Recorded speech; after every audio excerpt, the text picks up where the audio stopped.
Hello everybody, welcome back to our video. I hope you are doing well. I hope you are staying warm. Where I am, at least in Toronto, it's gotten a little bit breezy, which is a good and bad thing. It's a good thing for the fashion. You know, I can wear a jacket, I can wear a coat.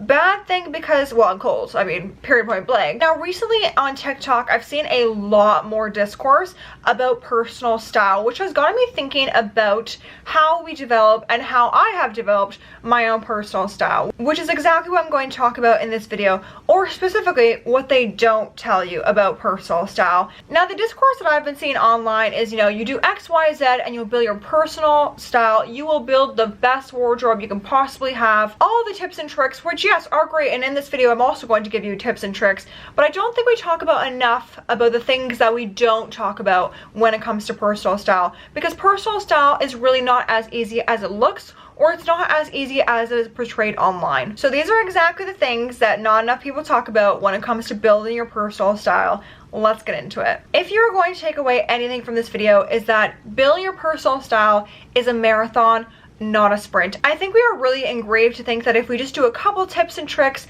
that we will build our personal style, and then that's our style for the rest of our lives. We never even have to deal with it ever again. It's done for. When in reality, it's not that simple, because personal style is ever growing.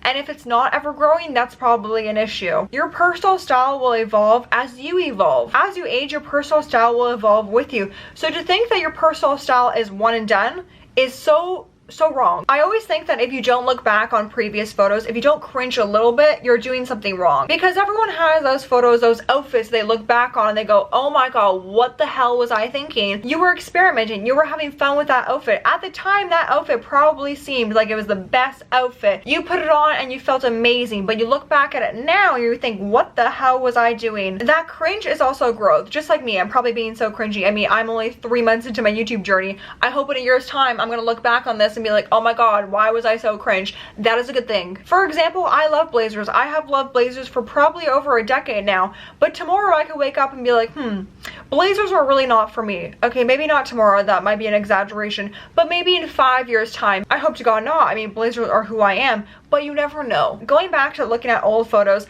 I feel like it is very important to not be so hard on yourself. I look back on old photos sometimes and I'm like, why did I spend so much money on looking like this? But that's your present day thinking. Now back then, I think I looked great. I loved what I was wearing. I was happy wearing the clothes that I was wearing. This goes for clothing and honestly in life in general. What you know now, you can't be so hard on yourself the fact you did not know those things a couple years back. I think of personal style as an evolution, and I don't think of it as something to dwell on. The second thing I think a lot of people don't really mention when it comes to personal style is stepping out of your comfort zone. Now, stepping out of your comfort zone is crucial to understand what you do and you do not like when it comes to clothing, accessories, shoes, just about anything. It's also very important to know what you do and you do not feel confident in, because I feel like confidence and liking something is a completely different thing. When I step out in a blazer, I feel confident. I feel so great wearing a blazer versus, let's say, for example, stepping out in, let's say, skinny jeans. I don't really feel my most confident in skinny jeans. I like the skinny leg, but I don't necessarily feel my most confident self in a skinny leg. I actually feel my most confident self in a straight leg, because that I think looks great on my body type, which I'll get into in a little bit. I definitely think learning what you feel confident in versus what you don't feel confident in definitely takes time. It's definitely not something that you know off the top of your head. It'll take practice. It'll take going out of your comfort zone. Now, stepping out of your comfort zone is going to look different for everybody. It doesn't necessarily need to be a big step or a big leap. For example, if you are looking to incorporate more color within your wardrobe, you can start small. You can start by incorporating color within an accessory, maybe a belt, maybe a shoe, maybe a handbag. Speaking from experience, I'm definitely more of someone who leans towards more neutral colors, because I do find neutral colors I feel the most confident in, and they can go with so much in my wardrobe. And when I think about incorporating color within my wardrobe, I do definitely tense up a little bit. I do definitely get a little bit hesitant, but I get a lot less hesitant when it comes to incorporating color within an accessory or a handbag or a shoe. That I actually feel confident doing. Now, if you feel feel like you took the first step and that maybe wasn't enough, then take it up a notch. Maybe buy a statement colorful coat. I love a statement colorful coat. And then go from there. If the statement coat wasn't enough, then take it up a notch. Maybe buy a statement colorful top and bottom matching set. Ooh, I love a matching set. You need to start somewhere, and if you don't start, you'll never know where to go. I really hope that wasn't like super cheesy. I hope that actually made sense. Now, the next thing that they don't tell you is kind of going against the status quo, or at least what we're so accustomed to doing, is not looking so in-depthly into social media. Now, on my Instagram, I provide predominantly all outfit inspirations. I love sharing my daily outfits. I love sharing what's new in my wardrobe. And as I've been doing this over the past year or so, I've noticed that as I look for more inspiration, my mind often becomes mush. And then I get to thinking, I think it's because I'm seeing so much that I'm not actually honing into my own creativity, and I'm not actually being inspired by actually my own closet. And as I'm scrolling Pinterest and Instagram trying to find inspiration, it's actually doing more harm than good. There's so much inspiration online, which is a good thing, but when it comes to your own personal style, that can have more detriment. My biggest piece of advice is try not to get consumed with Pinterest and Instagram. There's a difference between being consumed and being inspired. But I also think of it, if social media was not around, how would you dress? If you never saw another Pinterest inspired photo, how would you dress and how would you show up for yourself and to the world? More times than not, the times where I don't know what to wear are most definitely because I realize that I've just overconsumed myself. I've just seen way too much online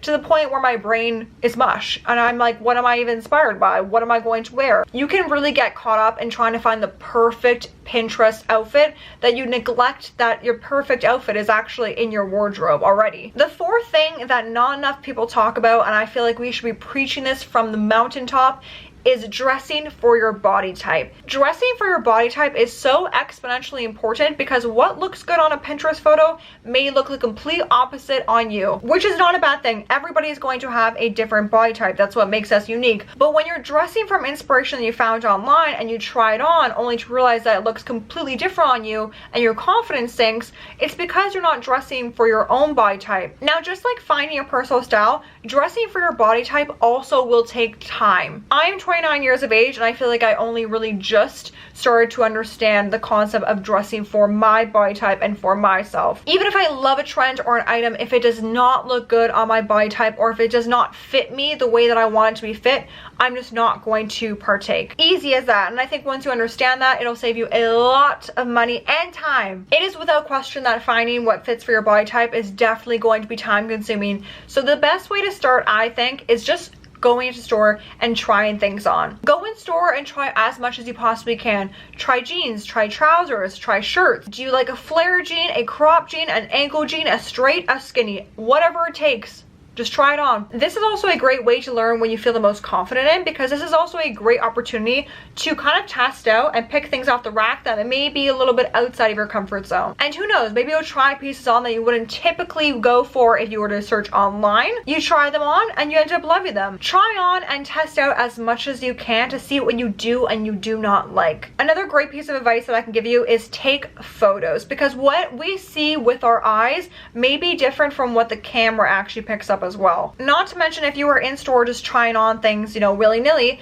at least you then have those photos that you can reference later on. And when you're trying on these pieces, pay attention to how you feel, because if you end up feeling amazing from a certain item, if you feel, wow, this actually looks so great on me, then take note, because those are the pieces that you should be adding to your wardrobe. Those are the pieces that are going to build your personal style. Another great way to build on your personal style is overall building a style board. Now, you can do this physically through like construction paper and like, you know, printing out photos, or you can actually just do this on Pinterest. And what this entails is printing or saving a series of outfit photos that you see online, you see on Pinterest, on Instagram, wherever your heart desires, magazines. You can either print those photos or you can review them on your board on Pinterest. And what you want to do is you want to review the photos that you have. See if there's any similarities between all the photos that you've saved. Why have you saved those photos? What about those photos do you like? You don't have to like everything about the outfit, but there was something about the outfit that made you click save and made you click print. So let's say, for example, you save 10 photos. 8 of those photos featured a button-up shirt. Clearly you love a button-down shirt, and clearly a button-down shirt should be incorporated within your personal style. It's also a great and very versatile shirt. Remember, it's not enough to be inspired by, they have to easily be incorporated within your everyday wardrobe, and you have to feel confident in those pieces. It is definitely going to take time to learn your personal style, and remember, it's ever growing. It's never going to end. I wish it was as easy as saying, you know, do these steps and you'll be good for the rest of your life. But that's simply just not the case. Personal style is a marathon, not a sprint. And that is how I'm going to leave this video. I'm going to wrap this video up here. I hope you learned something. I hope you took away something. I hope it wasn't all doom and gloom. As always, thank you so much for watching, and I hope you have the utmost fabulous day. Until next time.